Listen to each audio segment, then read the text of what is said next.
Hey y'all, it is my 14th video journal / journey of 2020, and I had a conversation with a gentleman yesterday that made me feel it was important to share this message.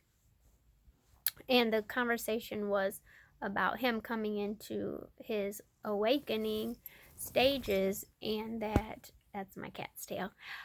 He just, had been wanting to put his past in his past and just basically everything positive from here, and kind of just express some of the challenges that he had faced in childhood, and all the way up into adulthood and things of that nature.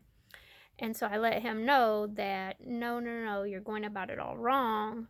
That's not the best way to move into your spiritual state, is to just put everything in the past behind us. And I know that when we're coming into these things, we're just constantly thinking that we have to be positive all the time, positive, only think positive, put anything negative out of our minds and behind us. But really, the best way to move forward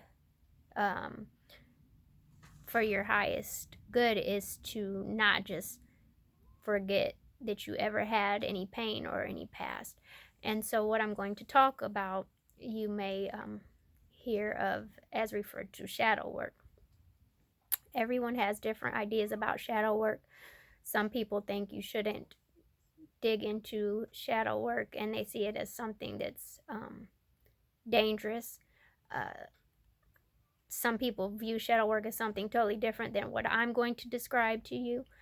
So by all means, do your own research, believe as you wish. But for me, shadow work simply is the work of going back into the dark parts of our existence. So any type of pain or trauma that we may have experienced in our lives, going back and facing that trauma, and then in that way working through it and being able to put it behind you for good. And I'm going to explain a little bit more about that, but just to give you kind of like an assignment that I would say is, it's not easy to do it because you have to get down into some painful areas of your life. But as far as the process itself is easy. The emotional part is not easy, but the process of doing it this way is easy. So just get out paper and a pad, and you're going to section your life off into blocks of time. So let's say, your earliest memory. So if that was age 2 or age 3, even if it's memories that stem from photographs or stories that other people have told you, your earliest memories start at that age, and then work your way up to your current age in blocks of time, like 4 years or 5 years, for instance. And so what you're going to do, let's say you start with the first 4 years, you're going to put, everything that you felt as negative or harmful, hurtful on for the first 4 years of your memory. And then you're going to put on a separate list all the positive things that you remember at that time.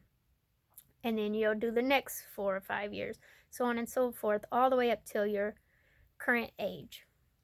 And so in that way, you have some balance between the good, the bad, and the good. There's some balance there for you to reflect on. Okay. There might be certain stages where there's more bad than good, and then there might be other stages where there's more good than bad. That's your first step. The second step is to dig into as far back those bad stages. This is the hard part. This is the part that is going to bring back very intense feelings, painful feelings. You might feel it even in a physical way. So it's not going to be easy work, but I'm asking that you do it because it's going to remove things that block you in your life from reaching your most abundant and prosperous way of being. Okay, whether that be relationships, whether it be actual material things. If you have anything from your past that's harmed you in any way, blocking your path, it's still there, even if we try not to think about it and put it behind us. Subconsciously, it's still there.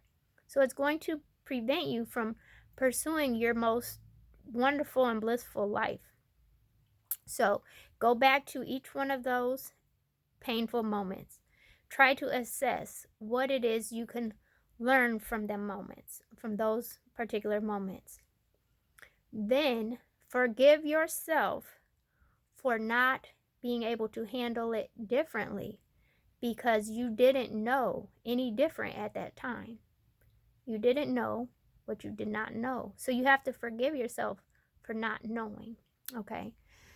Secondly, forgive anyone else who was involved in the situation at that time, because you don't know, you're not aware of what circumstances they were dealing with at that time in their life.